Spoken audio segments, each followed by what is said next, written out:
So I think where founders and maybe even just people that aren't really aware of this space get it wrong is thinking that they're just wealthy individuals that don't really care about humanity and they're just writing checks to friends of theirs. Professionally, you want to do a great job because you also see some version of a return for yourself by essentially sourcing good talent, aka picking great startups to invest in. Humans be damned, founders be damned. We want the best deal for us as a venture capitalist. As you said, these people are entrusted with other individuals' monies, usually, and they need to have a return on investment.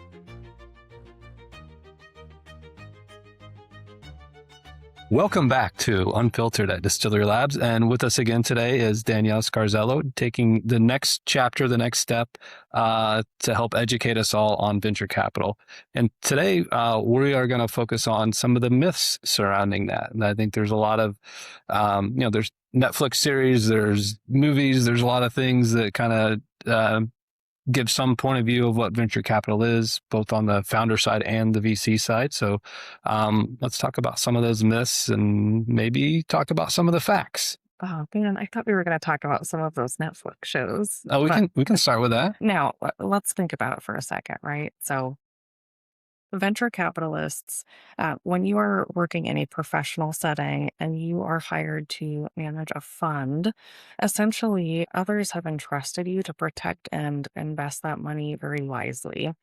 Professionally, you want to do a great job because you also see some version of a return for yourself by essentially sourcing good talent, aka picking great startups to invest in. Our founders that you really enjoy working with time, and you really want to help propel their growth and support them. So, one myth I'd love to break down is venture capitalists just write checks. First and foremost, venture capitalists are mentors. They help open doors and help create network expansion for you. So I think where founders and maybe even just people that aren't really aware of this space get it wrong is thinking that they're just wealthy individuals that don't really care about humanity and they're just writing checks to friends of theirs. It's maybe true in some small percentage, but for the bulk of venture capitalists, they're really deploying money on a set thesis that's already been established for that fund. So, a fund might be interested in investing in a particular type of founder, right? Where maybe we want to support more female founders out there, or perhaps we want to represent the underrepresented founder. Well, perhaps we have a really strong lean towards an industry. Maybe I know a heck of a lot about agriculture, so it would make sense for me to invest in agriculture-based startups. Or particularly one that we see in venture capital is the check size itself, meaning our fund has decided that we're going to deploy a certain amount of checks at a certain size of check. Or another way that you might see that on a website is our checks start at 500,000, meaning it doesn't make sense for that fund to even deploy a check that's under 500,000. So myth number two might be that venture capitalists sometimes are too picky, right? They are only interested in a handful. Um, which, yes, but when you're thinking of it, it's sort of like smart business gambling without the poker chips and the cheesy music and the smoke-filled rooms, although perhaps the Could be. time.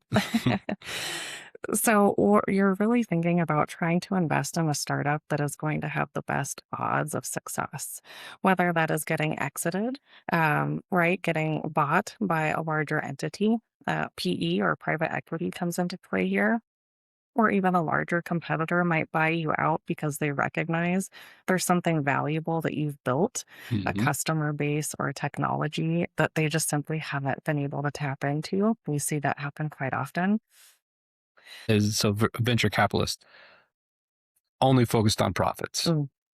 Humans be damned, founders be damned. We want the best deal for us as a venture capitalist. As you said, these people are entrusted with other individuals' monies, usually, and they need to have a return on investment.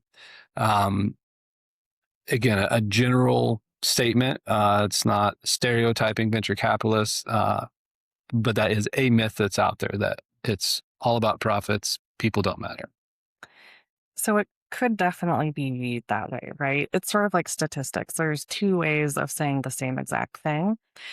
Another way of really breaking this down is if I were to give money and not expect any sort of return on that, that's called a donation, not an investment. Mhm. And so, by nature, right, venture capitalists have to seek some sort of a return. There's a reason why they're doing this because it is the riskiest asset class to be in.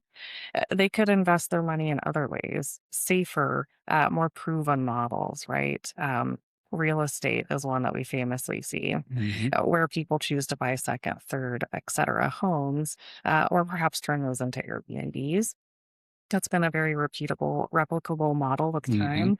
time, whereas investing in startups is far more riskier. So therefore, it does carry more incentive when you have that exit with someone.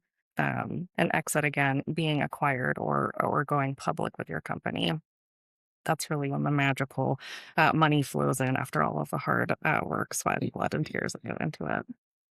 But yes, venture capitalists, they're in it for the return, but they're also in it to expand founders and their startups with their network, with their mentorship. Um, and sometimes too, we just really want to invest in companies that we love, that we see a future in. There are investors out there that have perhaps sustainability is within your thesis, right? Mhm. We're interested in startup ideas that are going to push the envelope in that area, not just necessarily about making a return, although we do hope to make a return with Right. smart business modeling. But perhaps there's another angle here too. Another myth that I think maybe at least first time founders and those that are somewhat new to the game might think is that venture capital is free money. Mm, Like, so you're going to give me money and I'm going to build my company. What do founders need to know? Like, what are they giving up? Because that's clearly not free. It's not, oh, you give me 2 million, I'll give you the 2 million back whenever I can pay you back. I mean, gosh, if I were to find someone that just didn't really care about exchanging equity, because that's the thing that we exchange. So for startup founders, right? Great. We have that investor who believes in us. Not only is that complimentary to have, Mhm. but we have the support of their capital that comes with that and the network. And so essentially, when you get that first check in with the business, if we are a startup founder and we had 100% equity ownership, is another way that you could call that in our business, with that exchange of capital, now I have to say, perhaps I only have 90% equity because my investor gets 10% equity now. Mhm. So that's really how the model works. Another way I really like to envision this is thinking about pizza, not only because I'm a Love foodie pizza. and it's close to lunchtime, right?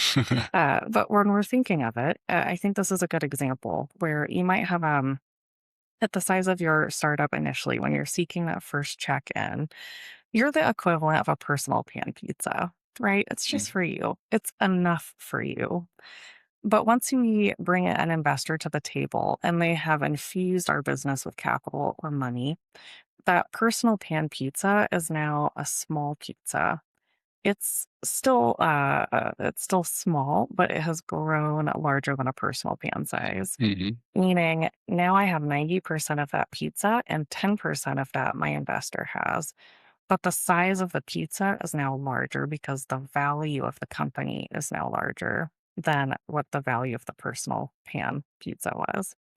And so every time we raise a round, think of the pizza size itself as getting bigger and bigger and bigger. And for fun, maybe we're adding another topping or two or three. Mhm. Wait, well, let's not even get into stuffed crust though. And so, as the pizza gets bigger, right, so does the value of the company. That the size of the pizza is the value of the company. But for us, it doesn't really make sense for us to eat an entire extra, extra large pizza by ourselves. That's something we want to share with our friends, AKA our investors. Mhm. And chances are, as a successful startup, you're going to have more than one friend at this pizza party, Mhm. AKA more than one investor.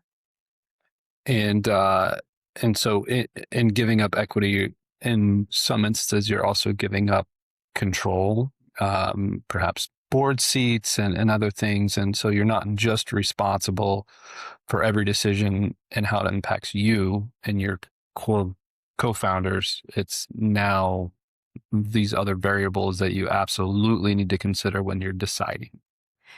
Yes, your own due diligence on finding the right aligned investor for you. As a founder, it's very wise for you to think about where you're going to source that capital. Any investor, right, can write a check, but it doesn't mean that it's the right investor for us. Uh, so great point. My next question was going to be around this myth that all money's good money, and all money is the same. Absolutely And not. then there's this the concept of smart money. And so I guess my question or prompt to you is what is smart money, and how does that tie into perhaps the opposite side of that coin of what are some red flags for founders to keep an eye out for investors?